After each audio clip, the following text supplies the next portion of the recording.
कोल्हापूरचा अभिमान असलेल्या संगीत सूर्य केशवराव भोसले नाट्यगृहाच्या रखडलेल्या पुनर्बांधणी कामामुळे गेल्या काही महिन्यांपासून नाट्यप्रेमी आणि नाट्यकर्मी निराश होते। मात्र आज मराठी रंगभूमी दिनाच्या निमित्ताने प्रतिकात्मकरित्या प्रयोग सादर करून नाट्यगृहाला पुन्हा एक प्रकारचा जिवंतपणा देण्यात आला।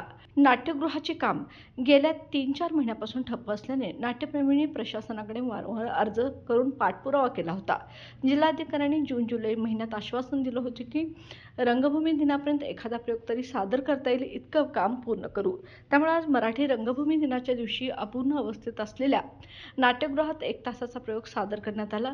काही नाट्यकर्मी आणि प्रेक्षकांनी याला भावनिक क्षण म्हणून संबोधले। या कार्यक्रमानंतर काही नाट्यप्रेमींनी नमूद केले की अजूनही नाट्यगृहाचं काम पूर्ण झालेलं नाही, पण आजचा दिवस आमच्यासाठी आशेचा किरण ठरला।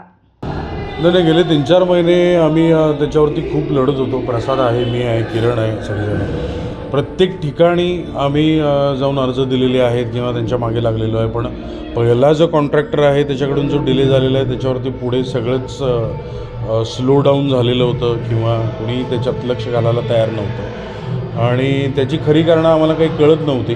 हे खरं तर जून-जुलैमध्ये कलेक्टर साहेबांनी सांगितलं होतं की आज मराठी रंगभूमी दिनाच्या दिवशी आम्ही काहीतरी एक छोटासा का विना प्रयोग करू शकू इथपर्यंतचं काम पूर्ण करून दिलं जाईल आणि ती कमिटमेंट पाळली गेली नाही, त्याच्याप्रमाणे काम पूर्ण झालं नाही। म्हणून आम्हाला हा निर्णय नाईलाजास्तव घ्यावा लागला की आज कुठल्याही परिस्थितीमध्ये किमान 1 तासाचं का विना आम्ही इथे सादरीकरण करणार, त्याच्याशिवाय बाकी सगळ्यांनाच याची जाग येणार नाही। त्याच्याप्रमाणे काल कमिशनर मॅडम बरोबर मिटिंग झाली, त्यांनी बोलवून घेतलेलं होतं आमच्या शिष्टमंडळाला।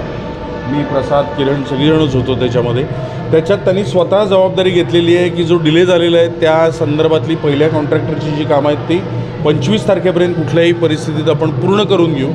सेकंड नंबरचं जे कॉन्ट्रॅक्ट आहे त्याचं काम ऑलरेडी चालू झालेलं आहे। थर्ड आणि फोर्थ जे गोदरेजकडे दिलेलं आहे त्याच्यामध्ये लाईट्स आहे, साऊंड आहे, ऑडिटोरियममधलं जे काम आहे ते त्यांच्याकडे आहे, तर त्या संदर्भातली सॅम्पल्स वगैरे येतील आणि हे सगळं करून साधारण 25 मार्चच्या आसपास हे पूर्ण करायचा प्रयत्न आहे।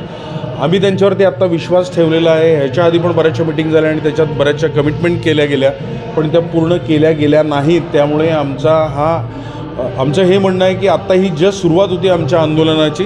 आत्ताही दिलेल्या कमिटमेंट जर पाळल्या गेल्या नाहीत तर आम्ही आंदोलन याच्यापेक्षा तीव्र करू, ही कालच आम्ही त्यांना कल्पना दिलेली आहे।